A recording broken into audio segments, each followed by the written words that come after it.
के नेता की ओर जाना चाहता हूं, लोकेश जिंदल जी।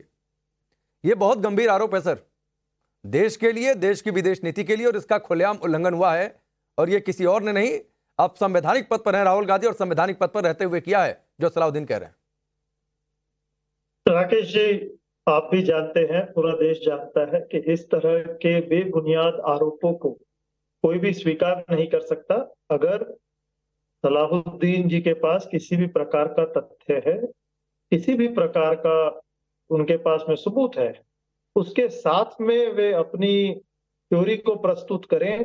इस प्रकार की बेबुनियाद और इस तरह का आरोप जो है, ये भारतीय जनता, भारतीय लोकतंत्र और भारतीय जर्नलिज्म में एक्सेप्ट नहीं किया जाता। बांग्लादेश में किया जाता।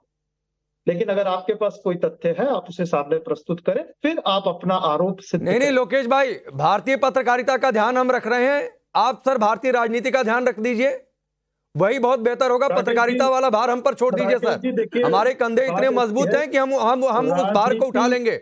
लोकेश भाई, मैं फिर आपसे सवाल कर रहा हूं सर, ये ना तो चीख चिल्लाहट का मसला है और ना तो किसी को गलत और सही साबित करने का मसला है। एक खबर आई और इसीलिए मैंने पहले सलाउद्दीन साहब से बातचीत की है। और मैं आपको यह भी बता दूं कि जब इस टॉपिक को आज के लिए तय किया जा रहा था, तो मैंने ये इंश्योर किया गेस्ट टीम से कि पहले सलाउद्दीन साहब हमारे पैनल पर मौजूद रहे, तभी आज मैं इस टॉपिक पर शो करूंगा, वरना मैं कोई और टॉपिक चुनूंगा। तो ये भी हमने इंश्योर किया पहले सलाउद्दीन साहब से बातचीत करने के बाद, उनकी ओर से कंफर्मेशन मिलने के बाद कि वो हमारे पैनल पर होंगे, तभी मैंने ये तय किया कि ये टॉपिक हम लेकर आगे बढ़ेंगे। आरोप के पहले उस आरोप से जुड़े सभी तथ्यों को प्रस्तुत करें, उसके बाद में लोकेश भाई आपकी बात बिल्कुल ठीक है, इसीलिए आपने अगर मेरी बातचीत सुनी होगी, मेरी बातचीत आपने सलाउद्दीन साहब से सुनी होगी, तो मैंने उनसे कहा कि आप सबूत दिखाई दीजिए, क्यों इंतजार कर रहे हैं? नहीं, तो ये मैंने सवाल कर दिया, सलाउद्दीन से ये मैंने सवाल कर दिया, लेकिन मेरा सवाल लोकेश भाई उससे आगे का है। ये 2-3 दिन से ये बवाल मचा हुआ है, ऐसा तो है नहीं कि राहुल गांधी की टीम को कानो कान खबर नहीं होगी। तो एक राहुल गांधी का कुछ नहीं तो जो उनका सोशल मीडिया हैंडल कोई मैनेज करता होगा, वो डाल ही देता खंडन क्यों नहीं आया सर? ना तो राहुल गांधी की ओर से नहीं आया और ना ही तो कांग्रेस के किसी भी और बड़े नेता ने इस बात का खंडन किया होगा। राकेश जी, जयराम रमेश जी ने आज ही चिंता जताई है कि बांग्लादेश में जिस तरह से हिंसा हो रही है। नहीं, मैं मुलाकात की बात कर रहा हूं, उस पर आऊंगा तो सर, उस पर अभी मैं जाना ही नहीं चाहता हूं, उस पर आऊंगा तो उस पर भी आप गिर जाएंगे। ये मुलाकात का किसी ने खंडन किया तो मुझे कोट करिए, मैं अभी चेक कर लेता हूं। राकेश जी सुनिए, राकेश, आप मुझे जानते हैं, बिना तथ्यों के मैं किसी प्रकार के आरोप प्रत्यारोप में विश्वास नहीं करता। हाँ, किसी प्रकार के आप तथ्य समक्ष लाएं तो इस पर चर्चा। नहीं, तो राहुल गांधी को खारिज करना चाहिए ना लोकेश जिंदल, कि मैं किसी ऐसे तारिक रहमान से नहीं मिला, मैं खालिदा जिया के बेटे से नहीं मिला, मेरी बांग्लादेश के आंदोलन को लेकर मेरी कभी किसी से कोई बातचीत नहीं हुई है। ये खारिज कर देना था, ये डिबेट ही नहीं होती। राकेश जी, आरोप लगाने से पहले तथ्य पेश करने। तो सर आप लोग भी तो आरोप लगाते हैं, पता नहीं क्या क्या बीजेपी पर आरोप लगा दिए बिना तथ्य के, सुप्रीम कोर्ट से आपको बेरंग वापस लौटना पड़ा, आपने तो सुप्रीम कोर्ट में आपके नेता ने माफी तक मांग ली। कोई भी पक्ष लगाए वह गलत है, और अगर कोई भी पक्ष आरोप लगाना चाहता है तो आरोप लगाने से पहले तथ्य प्रस्तुत करे। ठीक है। राधिका खेड़ा, सलाउद्दीन साहब की आपने बातें सुनी, बांग्लादेश के वरिष्ठ पत्रकार हैं, और एक गंभीर आरोप है और इस पर कांग्रेस के किसी बड़े नेता का खंडन नहीं आया। लोकेश जिंदल भले यहां पर बैठकर कह रहे हैं, लेकिन राहुल गांधी की विदेश में मुलाकातें सवालों के घेरे में रही हैं। देखिए, राहुल गांधी की देश विरोधी हरकतों की फहरिस्त में एक और चीज अब दायर हो गई है।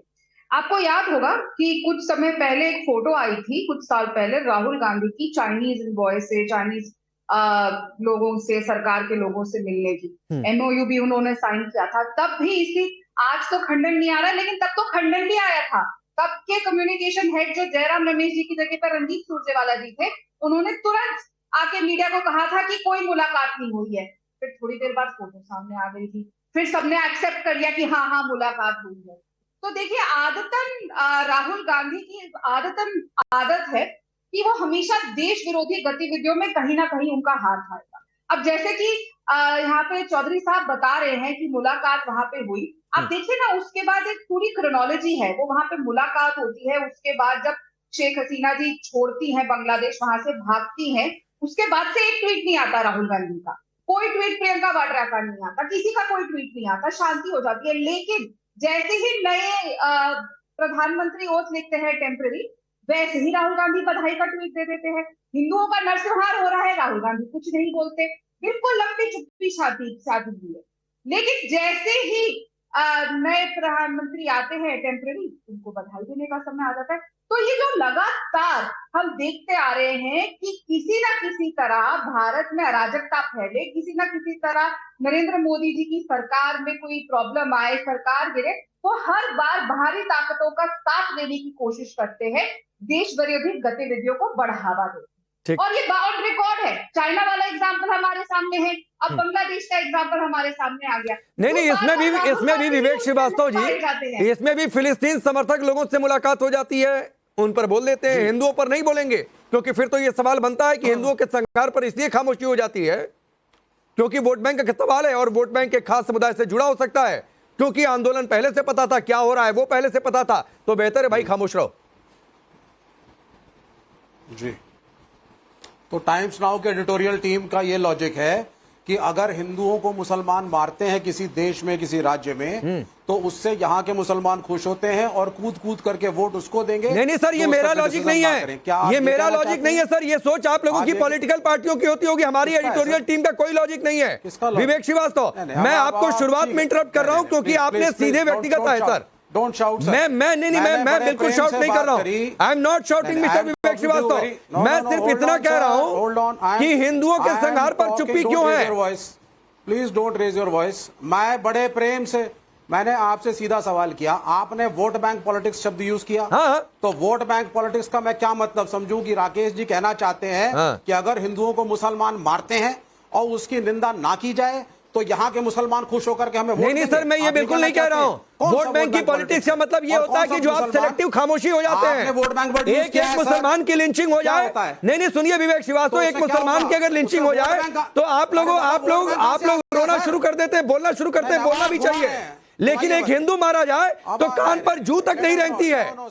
फिलिस्तीन में हिंसा हुई, सुनिए सर, नहीं सर, आप सॉरी मत बोलिए, ये वोट बैंक की पॉलिटिक्स का सच यही है। फिलिस्तीन में अगर कुछ हो रहा है तो यहां पर बोला जाएगा, झंडे लहरा दिए जाएंगे, लेकिन बांग्लादेश में हिंदू मारे जाए तो यहां पर कोई नहीं बोलता है। आपको पैलेस्टीन भी नहीं पता होगा।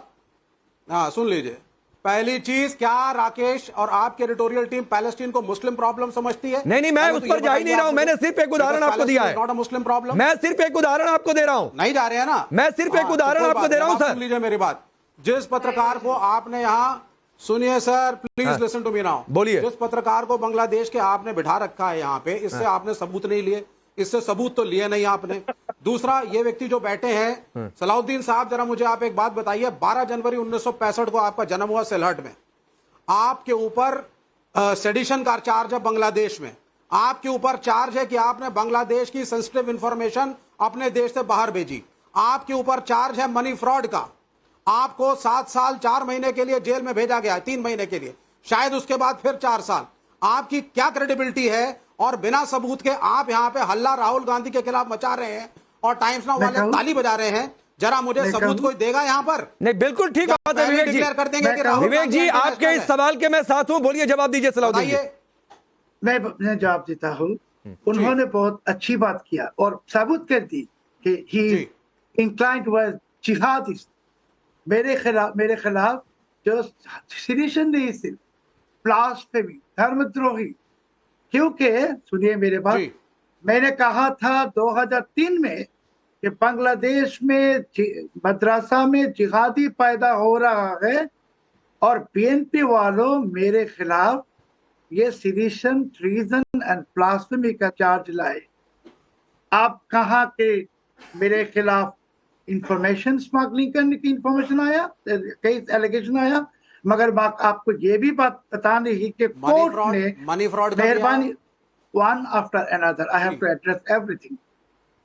जो एलिगेशन है इंफॉर्मेशन स्मगलिंग करने की, आपको पता नहीं, ढाका मेट्रोपॉलिटन सेशन जजेस court in 2003 said these such cases are shameful for a nation. This case is dismissed, and जिसने ये केस दायर की उसके खिलाफ डिपार्टमेंटल एक्शन हो गया, number 2। Number 3 money after fraud. Putting you in jail for 7 years देखिए and 3 उन्होंने months मुझे and again बात ही 4 नहीं years करने देते। After putting you in the jail for 7 years। Because you are bringing allegations sir, मैं अगेंस्ट मी। पूछ रहा हूं आपसे, मैं रिस्पेक्टफुली पूछ रहा हूं, मैं कोई नो आप सुनिए मेरे बात No, पहले। I am asking you what is written, what is prevalent about you. I'm yes. No, I told Sir, you it is my that duty to question the credibility of the person who is giving the news. I am speaking against jihad, and that's why that case is filed. You don't know why this case is filed, right? Good. And you are defending those I also jihadis. speak against jihad. And why? No, you are in favor of No, jihad because absolutely not. PNP When have I Jamaat, defended the PNP. jihadi? No. मैं आपको question कर रहा हूं sir. Just now आपको you have question करना proved मतलब हम yourself to be जिहादी a हो गए। jihadist. You are a jihadist because PNP Jamaat has brought that No, case I have against not you, proved whatever myself to you be have mentioned. anything. And आप वो Nobody is case a को jihadi. लाके आप दिखा रहे हैं। एक minute मैं आता हूं बीच में। एक मिनट विवेक जी, आपने कुछ विवेक श्रीवास्तव और सलाउद्दीन साहब, एक मिनट। विवेक श्रीवास्तव, आपने कुछ बातें कही थी, उसका सिलसिलेवार तरीके से वो जवाब दे रहे थे। उनका ये सीधे तौर पर कहना है, मैं उसको समराइज कर देता हूं जितनी मुझे समझ में आया। उनका ये कहना था कि बांग्लादेश में कुछ जिहादी गुट एक्टिव हो रहे थे, उनको बीएनपी का समर्थन था, उसके खिलाफ उन्होंने बोला, इसलिए सेडिशन के चार्जेस लगे, इसलिए जो भी चार्जेस आप बात कर रहे हैं, इसलिए वो चार्जेस लगे हैं। मैं इनसे आगे बढ़ता हूं सर, ये उनका जवाब हुआ। मैं दोबारा आ रहा हूं विवेक श्रीवास्तव, और बहुत गंभीर बात है। मैं किसी भी नेता के खिलाफ सर सिर पैर की बात का समर्थन नहीं कर सकता हूं। मैंने शुरुआत में सलाउद्दीन साहब से पूछ लिया, सबूत सामने रखते हैं। उनका अभी भी ये कहना है कि राहुल गांधी एक बार खारिज कर दे तो मैं सबूत भी रख दूंगा। वो ये कह रहे हैं। मेरा सवाल ये है कि राहुल 2-3 दिन से ये खबर आ रही है, उनकी टीम को तो हमसे भी पहले मिल गया होगा कि उनके नेता के बारे में क्या चल रहा है, क्या नहीं चल रहा है। तो एक ट्वीट डाल देने में क्या गलत हो रहा था कि भाई ऐसे किसी तारिक रहमान से हमारी मुलाकात चाहिए सर।